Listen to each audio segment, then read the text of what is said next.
I'm going to the opera with Wendy. More pages from her book, and this is her kitchen that she refers to in the bit that I'm going to read to you next. So look at those. Both going to be just the smell, and it kind of is. It leans a little bit, so it leans across the garden. What is this I am hearing? What am I listening to? This is the most extraordinary thing. And I thought, in my head I was thinking, what is this like? Describe this. And I thought, this is like the hedges are coming to life. And that's when you know that you have hit spring. Anyway, the scale of it was huge.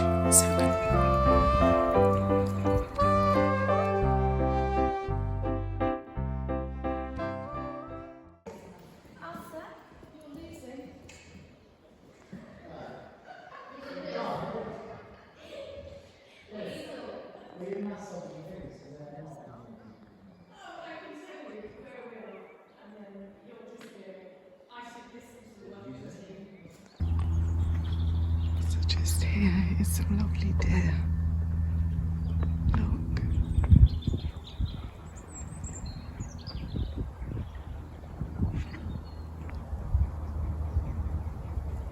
I love how curious they are. They remind me of Quincy. Alice, they remind me of Quincy a lot. Come and see the similarity, striking similarity. Same tiny faces. Yeah, and just the stare with no expression whatsoever, just staring. That's so true.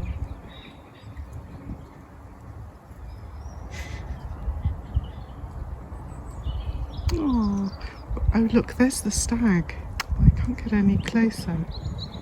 But look, there he is.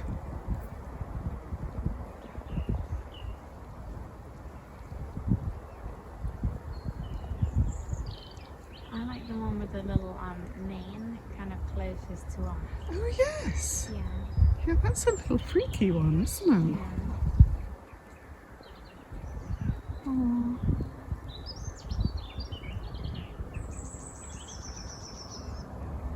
Look, that right there is a Quincy expression. Footage of me being trampled by a stampede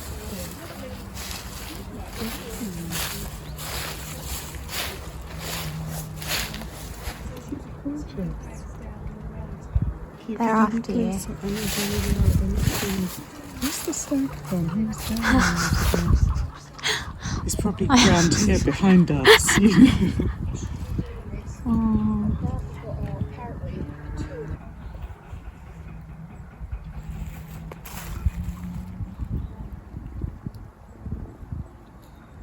Oh, there he is.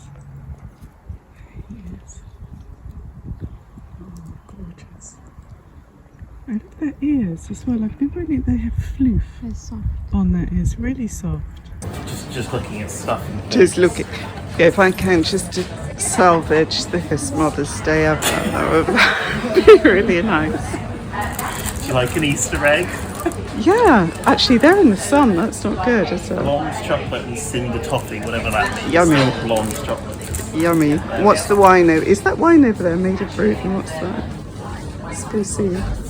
Chardonnay. Do you like Chardonnay? I don't actually, I'm not a fan. What do you I like, yeah, dry and sort of very lush rosé is always a nice one. Anyway, I'll let you out of your misery now, Charlie. I'll turn it off. Hello, hello. It is Monday today, just the prettiest of days. It's literally, as I was driving here, the hedges are coming to life, and that's when you know that you have hit spring. Anyway, as you can see, I am in Wellness Works today, just doing some extra, just doing a few sort of random hours just to cover for other people, and yeah, it's just a beautiful day. I wanted to show you my outfit because it's so nice to not be wearing jumpers and things. I'm whispering because there's a treatment going on. Anna, the physiotherapist, is here. She's playing, so I'm going to be quiet. I really hope you can hear this. You probably can't. That's annoying. Anyway, I know. I will speak over it. Anyway. Okay, so here I am. I'm actually trying to just show you my outfit, but it's kind of ridiculous. And now there's something very stripper about the way I took my jacket off, and I'm not a fan at all. Yeah, so I'm wearing jeans. Now I look like I'm going to undress myself, but I'm showing you that my dog chewed the belt. This is Quincy, shush. This is not a slick fashion display at all, but that's a Lolly's Laundry shirt that I love, white jeans and a brown jacket, and it's just nice to not be in super wintry clothes, and we like that. So there's this amazing kitten Grayson, floral wreath here, and I'm putting myself in front of it first because I want you to see the scale of it is huge. So I'm going to flip it around now.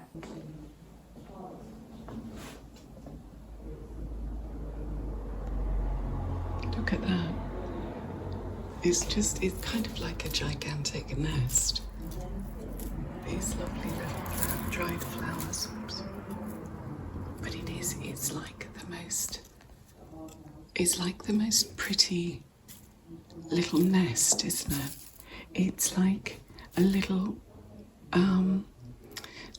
fairy tale hedgerow.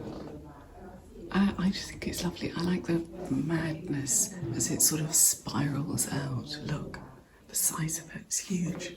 It's just beautiful. Anyway, I hope that you enjoyed that. Some new jewellery since I was here last, and it is called Sophie Harley. Very, very cool. That's Eva Green right there. And so her studio is in Notting Hill in West London. But I just wanted to show you, I'm not showing things in a great light, but I can't really move them. I mean, they're just stunning. So it's a combination of metals, which I think is really always very interesting. God, that is a beautiful one. So this one here, which is silver, gold, and looks like a little enamel. That one is, where is it? Where are we? 270. Yeah, I just think they're quite, they are quite rock and roll, aren't they? Gorgeous. Interesting. Look, you've got a little star, a little winged horseshoe, and a tiny little heart. Look at that little stubbly heart. Stubby is the word, not stubbly. Yeah, so they are, I'm quite a fan of those. This one I just think is really lovely. Oh my goodness, look at that. I can't see, they're really small. Okay. Lovely. Look at this little magnolia tree, which even just a week ago was still in bud. Look at that now. How lovely.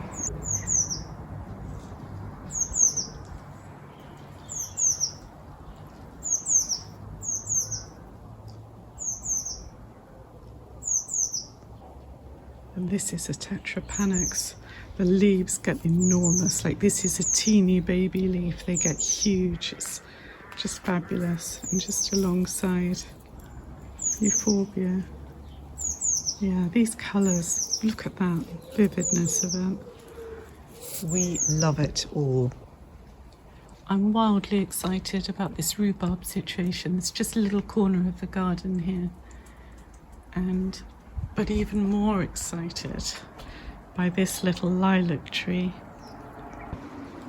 So I planted this when it was really tiny, like, I don't know, 20 centimetres tall. And this, I think, is its 4th year. And I had sort of maybe a couple of flowers, maybe like 4 flowers last year, but look at them all this year.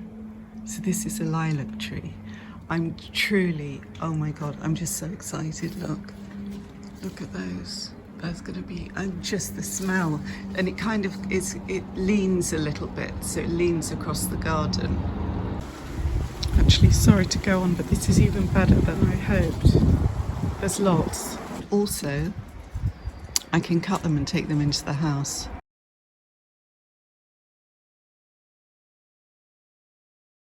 So I'm going to the opera with Wendy. It's a local opera, so I'm assuming it's not going to be super dressy. I hope not. But anyway, I will see what Wendy is wearing and I'll take it from there. I seem to have gone full Ralph Lauren. So I've got my cream. They're jeans, but they're very smart jeans. And these boots, you know, in that top from Rose Lyons that I showed you before. Bit of stripe action. And this jacket really is Ralph Lauren. And I got this jacket, it was one of the, no, it was actually in a charity shop. It wasn't a charity shop. I got this in TK Maxx. And I mean, it's very snug. God, I love the shape of it. Is that windy? Anyway, you haven't seen this room. This is the big mess room, and which I'm going to make into a proper room at some point. But yeah. Anyway, so that is my. It's really not very good way to show you, but you can see it's a kind of wool jacket with sort of a bit of mohair in it, which is a good thing because my God, it's so cold. Look at that mess up there. I'm still tidying up this corner of the garden. Anyway, there's always a lot to do, isn't there? I hope that you are all good, and yeah, I will be back. And it's Wendy's just explaining to me about the opera. Right, we're live, Wendy. Let's do it. We aren't live. We're not live. Okay. It's just regular Wednesday. Yes, and of course there's the very famous piece of music, Isadora, and that's in Turandot. So it should be good. And I'm so excited. So yeah, yes, okay. it may not be your bag if you've never been to an opera. No, I have, but not this one, and I just haven't been to many. But Right, it's for me, opera doesn't come. It didn't come easy. right. I've had to work at it because some I find are very. If you get two sopranos and they're screeching at each It's a other, bit much. I just find that just grates. Yes, it's too abrasive almost. Yeah. Yeah. But I don't go and see an opera cold. I go and see it on the screen first of all, Okay. because there are the interviews beforehand. So you will have the interviews with various cast members, and they will start telling the narrative. Right. So you have context, Yeah. and which And makes it more. it makes it more meaningful. Yeah. And Yeah. in between the acts, again, they will interview. So it just gives you time just sort of to digest it. Yeah. But Turandot may be a little bit disappointing on screen because the stage setting is absolutely fabulous, which you won't get. get So okay. as Yeah. such. But if you can immerse yourself as much as possible. Wendy brings everything to life, don't you? Lovely. Well. It's true.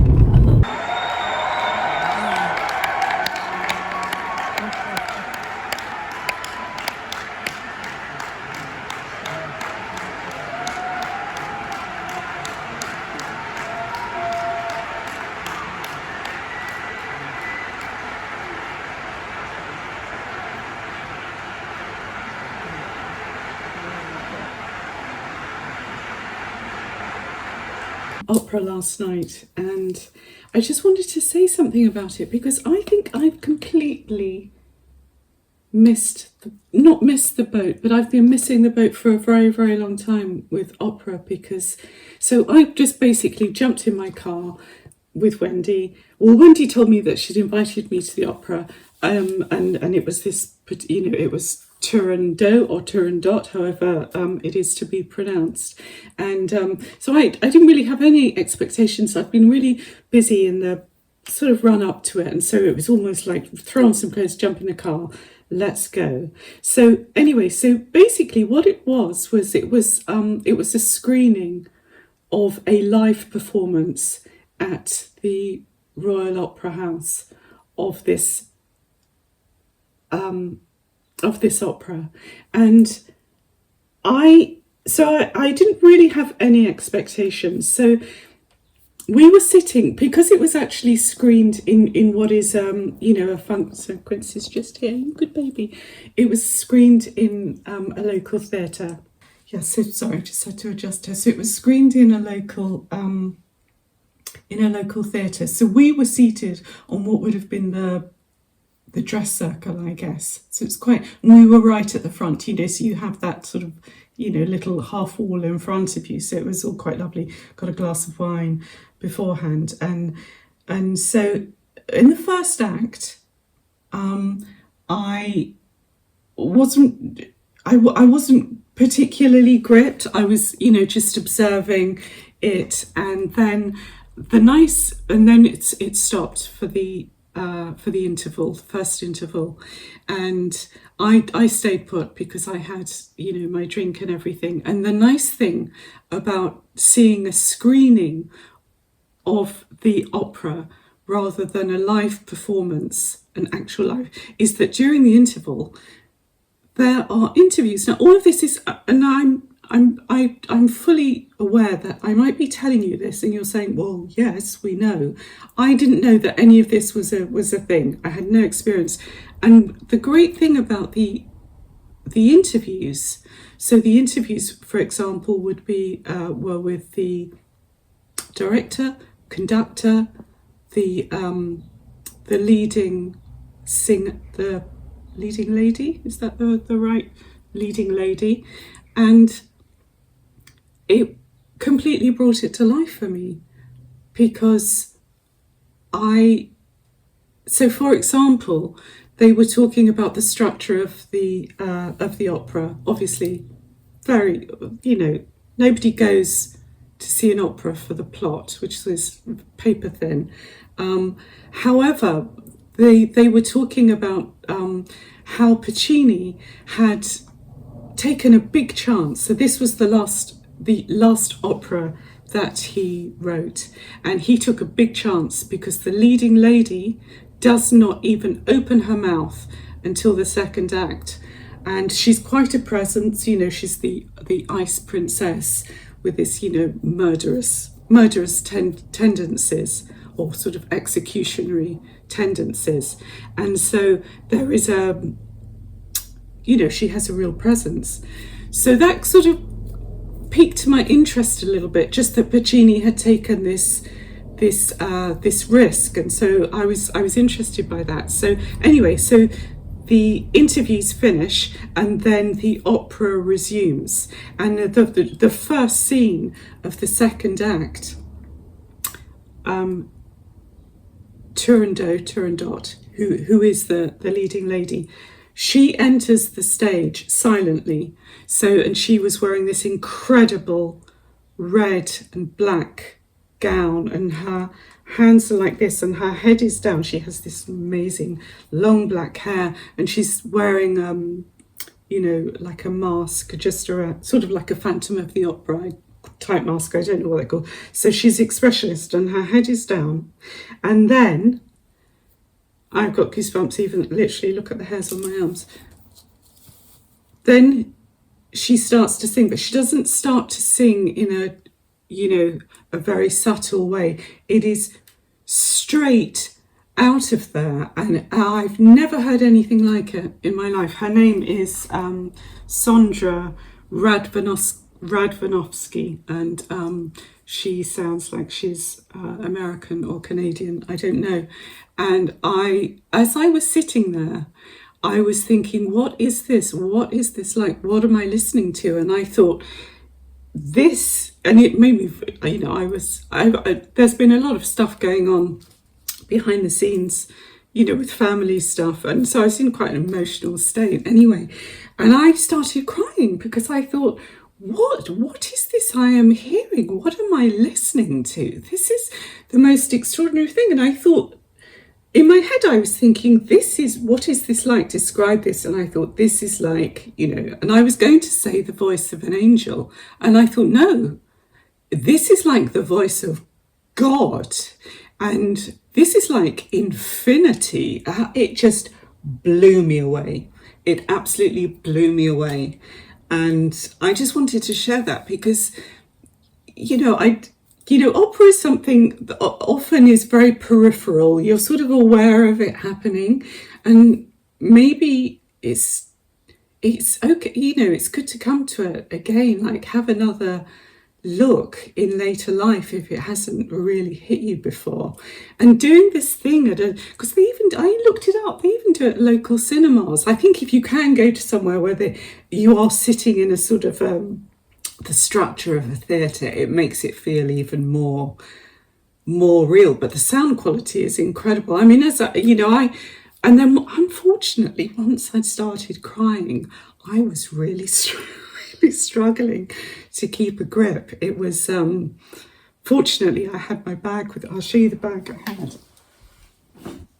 So I had this big bag with me. So it's a bit crumpled, but I had lots of tissues and supplies and things in here, which is very lucky because my sleeves would have just been in a terrible state because I was just, but yeah, I was blown away. And then just now I just Googled Sondra Radvanovsky, and she is 55 years old. Thank you very much. And the voice, unbelievable. So I just wanted to share that, and Quincy wants to say hi too. What do you think? She says, no, leave me alone. I'm enjoying the sunshine. Okay, baby. Anyway, I just wanted to share that. And I realised that obviously many of you will know opera very, very well. And so I won't be telling you anything that you don't already know. But for those of you, maybe where it's just been a peripheral thing and you've never really been that interested, just maybe have another look, because I'm in now. I am in. And now I totally understand what Wendy was saying. Wendy is the business. She knows stuff. She's a very impressive woman. And what she was saying in the car yesterday that you might not have got, but one of the things that she was saying was that she never goes to see a live opera cold. She will always do an initial run with a live performance that's screened in a cinema or a theatre. And I totally get why, because you need to fully appreciate it. It's like anything, you educate yourself and you understand better. And doing a sort of soft run, I can't remember the terminology she used, I think it was a soft run maybe, is a really good way to do it. Anyway, I'm horrified. I've been speaking, because I've got a little thing at the top, I've been speaking for 9 minutes. Need to stop. Anyway, thank you. You're back here. You're back at work, aren't you? Let's take a up to work day. Are you a good baby? Are you a good girl? I think you are. I think you're a good girl, aren't you? She's a good baby. She is a good girl. Do you want some treats? Okay, let's get you a little snack. Some chicken? Okay, some treats. Okay, baby. Okay, this is a little chicken coin, it's called. There we go. She's a good girl. Hello. Today is Thursday, and I hope you can see this okay. It's very bright sunshine, but I thought it might be nice because I'm going to show you this book, and I thought the light might be good because it's coming from here. Anyway, that's all beside the point. So I'm actually sitting in the window seat in Quincy's little seat, so she's enormously aggrieved about this situation, and I imagine that she's going to, I think she's out in the garden, she'll sabotage my videoing by barking incessantly at someone passing. Anyway, so back to the book, which is the Maverick Soul, and I just wanted to go over the thing that I'd missed about it, and actually in this case very unlike me not to flag this up, but so the writer is a woman called Miv Watts, and the photographer is a guy called Hugh Stewart. And the great thing about Miv Watts is that her home is actually in this book. And you can just tell what sort of a woman she is just by the way that she has curated this book and the way that she's chosen, the amazing people and houses. And so obviously she's going to be a super interesting, wonderful woman. And indeed she is. So there's a whole chapter on here. And here she is, first of all. So she lives in the south of France. And there she is, look. So she's sitting here, and then they're her friends. And so basically, what this book does is it tells the story of how she came to be in the south of France. And it's got some wonderful photographs of her interior. So this is how she came to be there. Sorry, just to go in just a little on her background. So she is a stylist and an interior decorator, and she's also the mother of Naomi Watts. And obviously Naomi Watts is a very well-known actress, but she was particularly incredible in that film about the tsunami with Ewan McGregor. If you haven't seen it, what a gripping film, but just prepare yourself, it's fraught. Anyway, so this is part of her story. 10 years ago, I followed a good friend to the south of France. He had married an elegant French psychologist, and they were restoring an old silkworm factory in a less than chic but wickedly authentic French village. I pitched up one weekend with enough clothes to last me a week and began a sweep of what was on the market in the area. This is not always the best way to go about finding a great property in France. A lot of time can be wasted looking at houses that seem perfect on the outside, but inside have been modernised, and to restore them would mean a hefty expense, tearing out and reinstalling original materials. I learnt to put my foot down when the agent took me to the 25th farmhouse with ceramic tiled floors and salmon pink textured walls. A sure indication that this might be the case was often the presence of a few upturned plastic garden chairs on the lawn. There I would stop and politely suggest to the agent that we might be wasting each other's time. Bearing this in mind, I actually shrieked with joy when I found my present house.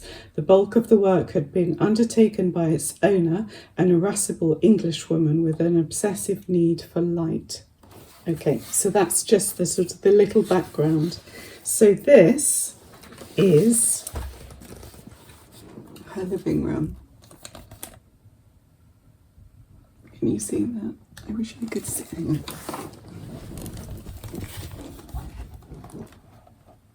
There we go. Look at that sofa. So that sofa has a loose cover on it, doesn't it? But isn't that just wonderful? And then look on the walls and just and very comfortable. Oh, lovely coffee table as well. So I'm literally contorting my body behind this book to try and show you. Can you see that? Yeah, comfortable, lots of textiles, lots of books, linen, faded, beautifulness really. What can you say? Now, I'm going to stop because I have a feeling that Charlie wants to come by. You can come by, Charlie. Now this is more pages from her book, and this is her kitchen that she refers to in the bit that I'm going to read to you next. So let's have a close look at that. Oh, it's so gorgeous. Everything about that is, well, it's pretty, well, it is perfect. You know, the old stone walls, that light, magnificent. And then these look like wooden counters. You know, it's all solid wood, isn't it? That old cooker. Oh, it's really lovely. What's that? Oops. Yeah, beautiful. Pots and pans there. And then in the other photos, so look, got a lovely, lovely chair with leopard and tapestry. Oh, you know how she mentioned the light. the light was important, so yeah, isn't that incredible? And just a little tiny garden vignette, which is utterly perfect. Yeah, and just the kitchen once more, because that needs a second look. And this painting that I said that I loved, that's something that she picked up. Let me see. There we go. It was done by students for a theatrical production circa the 1920s and bought for a song. Oh wow, look at this bathroom. My, oh, hang on, how can I show you best? Can you see that? Isn't that incredible? Wow. Fabulous. Thank goodness it's in the south of France, because if that was in my house, well, you'd go in there, but you wouldn't come out. You wouldn't make it out of there alive. The cold would take you first. But yeah, wonderful. Love, love, love. Okay, so now I will read a little bit more. Okay, so now she's just talking about her house, and she's talking about the interior of her house as well. And she says, I can remember the location of each and every piece that caught my fleeting eye, although the better woman within me would like to live a minimal life. My God, can I identify with that?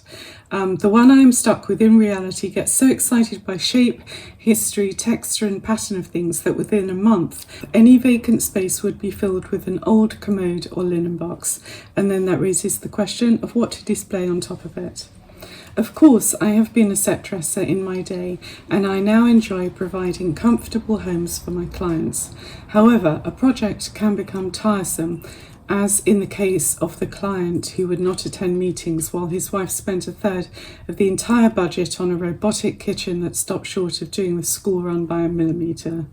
Then, rather than ruin a marriage, it was better to blame the designer.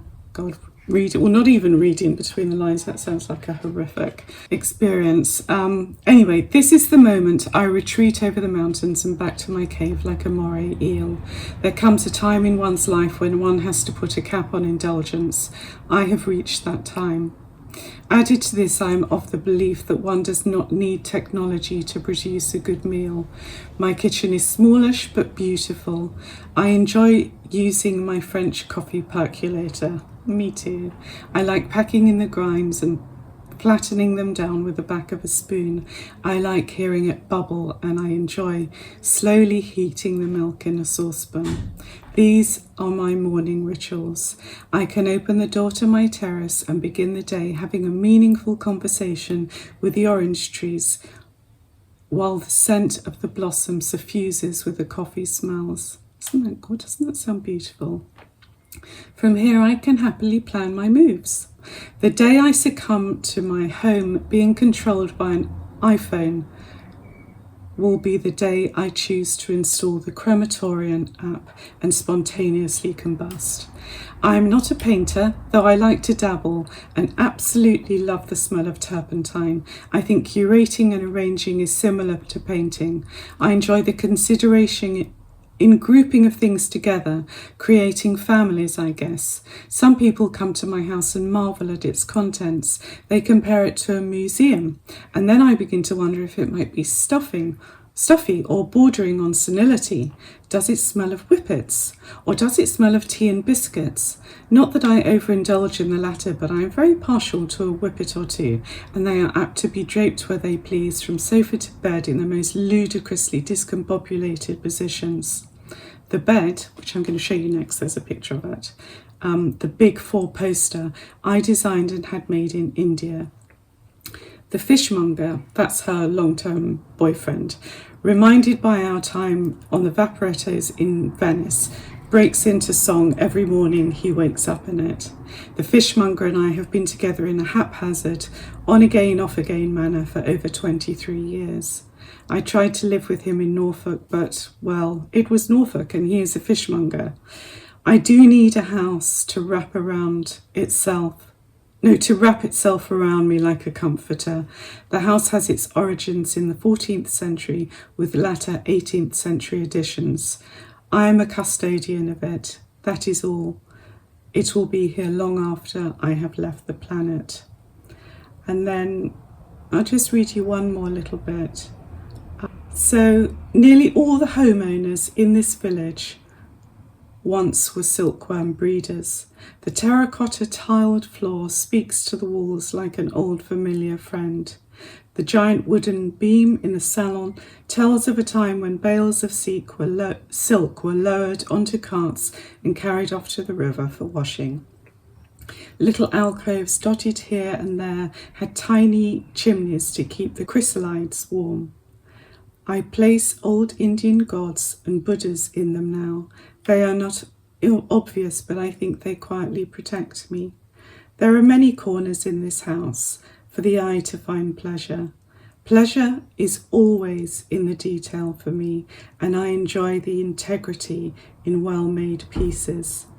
It all needs maintenance, of course, but beauty needs care, and caring is part of the ritual of life.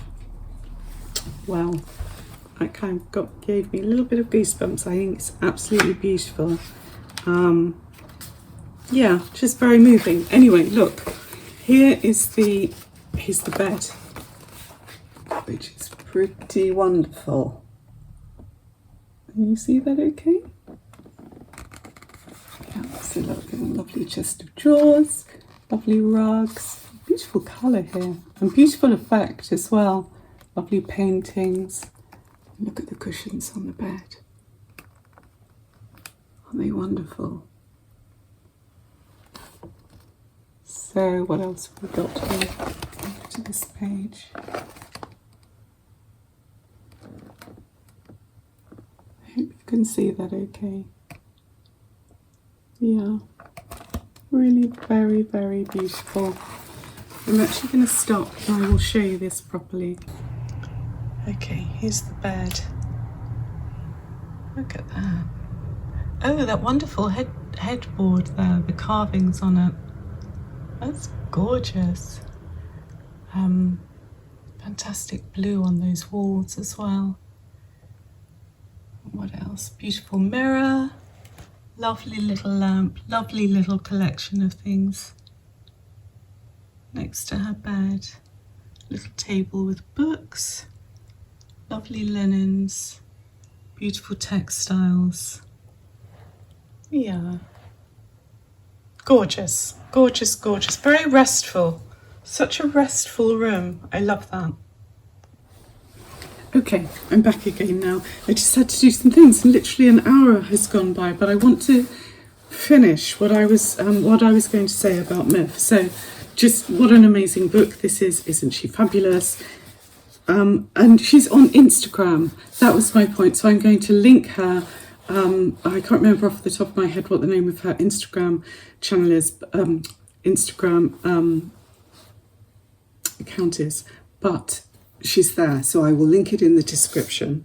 Because wouldn't it be nice if we messaged her? I will certainly message her. And then she can show them to her publishers. They can get their act together and publish more. We need another print run, clearly. It's ridiculous that a beautiful book like this should be out of print. It's just an outrage. And I was just looking to see... Right, she does write an introduction. It's quite long, so I'm not going to read all of it. I'm going to read the final paragraph because I think it's beautiful, and I've just read it. I think it's beautiful. I think it's beautiful, and I think it's important. So she says, this is a book about people and the layers to a life. No one person is a reproduction of another. Each of us is unique, shaped by the diversities of our own individual layers. Carl Jung said, the least of things with a meaning is worth more in life than the greatest of things without it. Well, isn't that true? This book has been a labour of love. Together with Hugh Stewart's deeply evocative images and the hugely generous participation of all our subjects, I hope to encourage readers to live by their own instinctive choices to create a home that both comforts and protects, to consider the integrity and spirit in well-crafted pieces that resonate deep within us, to enjoy the adventure in creating a home not driven by popular opinion, but which evolves with patience, curiosity, and truthful self-expression. There is not enough time left in this world to be anything but authentic. Bon voyage. Well, what can you say? Got goosebumps again. I think that's absolutely stunning. And what I would add to that would be to consider the integrity of spirit, and spirit, not just of well-crafted pieces, but of people. And that we celebrate one another, but we also accept one another, as we are. And I also like what she says about patience, curiosity, and truthful self-expression. Well, that's just something to carry with us, particularly in this point in life. I'm very inspired by that. I'm very inspired by the whole thing. This is so much more than an interiors book, and I think it's an absolute outrage that it's out of print. And so, yes, I will definitely link her, and I'm going to message her because I'm very moved by that. I think it's absolutely beautiful. I think that you should all read the introduction. I want everyone to be able to read the introduction. I might actually message her and ask her if I can have her permission to replicate the introduction in my description, or at some point, because she might not come back to me, she might be anywhere, so I want to upload this video. But I think that it's apt, because now I'm seeing other things in it that I want to mention at all. But you can't go on and on, can you? Otherwise the whole thing will just basically be me reading this book from cover to cover, which is okay, but maybe you might want different things as well. Yes, oddly enough, just talking about self-expression and integrity and layers and all of those things. Funnily enough, the other books that I wanted to talk about, or the other author really, was Carrie Fisher. This book, Postcards from the Edge, and then the other book, so I read this years and years ago. I think she's just, obviously so Carrie Fisher, in case you're not aware, is the daughter, or was, she died very sadly. She was only 60 a few years ago.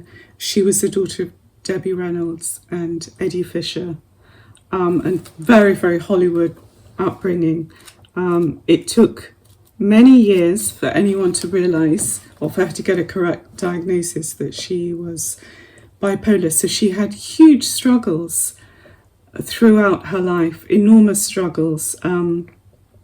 She had a complicated but very loving relationship with her mother. Her father was sort of mainly absent. Her father actually left her mother to marry Elizabeth Taylor, and that was just a big old car crash as well, which weirdly links back to the book that I was reading, that wonderful biography of Elizabeth Taylor and Richard Burton that I talk about in my first vlog. But the thing I like about Carrie Fisher is that she was just always so authentically herself, and she really owned her own fragility, and she was brave and ballsy and bold in spite of it, maybe because of it, but there is a quotation that I read somewhere, and I wrote it down. I'm going to go and find it, and I'm going to come back to it, because I think it would be a wonderful place to end this vlog, so bear with me. Okay, so I actually wrote it down in my stream of consciousness book. So just to backtrack 1 second. So this book, the Postcards from the Edge, is it's a novel, but it's very much based on her relationship with her mother. Although in this book she has a very turbulent character has a very turbulent relationship with her mother, and I don't think that Carrie did really. She had a very, very loving and accepting relationship with her mother. So Postcards from the Edge, I hate this. I really hate that front cover, because I don't think it does the book justice. It's just really smart. Like, she's just so smart. Her one-liners, brilliant. I love her. So there's that one.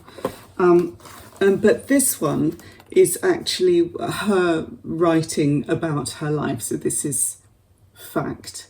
So she wrote this, I think, when she came out of a clinic where she had, you know, that electro, what's it called? It's the ECT, I can't remember, but you know, where you have that procedure to kind of, you know, try and rewire your brain a little bit. She had that. So, and she had, you know, memory problems. So she sat down to sort of, to write, to kind of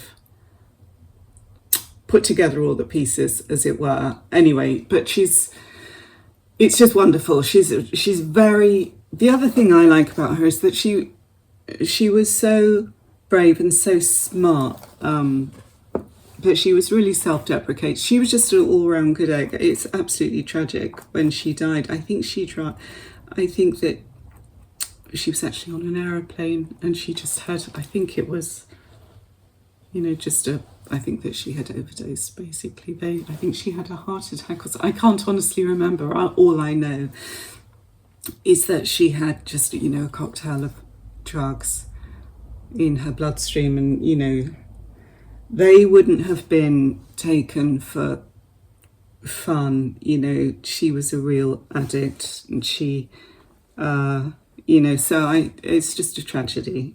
She does have a daughter though, and she always speaks so highly of her, and it's lovely. So I hope that her daughter is okay. Anyway, the quotation. Okay, so here we go. Sorry, I probably didn't show you that. So it's called Wishful Drinking, and it's only short. You know, you can read it in a couple of hours, and it's got lots of fun photos in it. You know, so basically at one point Elizabeth Taylor was her stepmother. Can you imagine? Madness. Anyway, so this is the quotation, and it's just simply, stay afraid, but do it anyway. What's important is the action. You don't have to wait to be confident. Just do it. The confidence will follow. And I think that's, my goodness, if we could just, you know, have one thing that we try to adopt and uphold, like, what a fantastic thing, because that sort of covers everything. That could cover your professional life, your personal life, the way that you approach living in general, you know.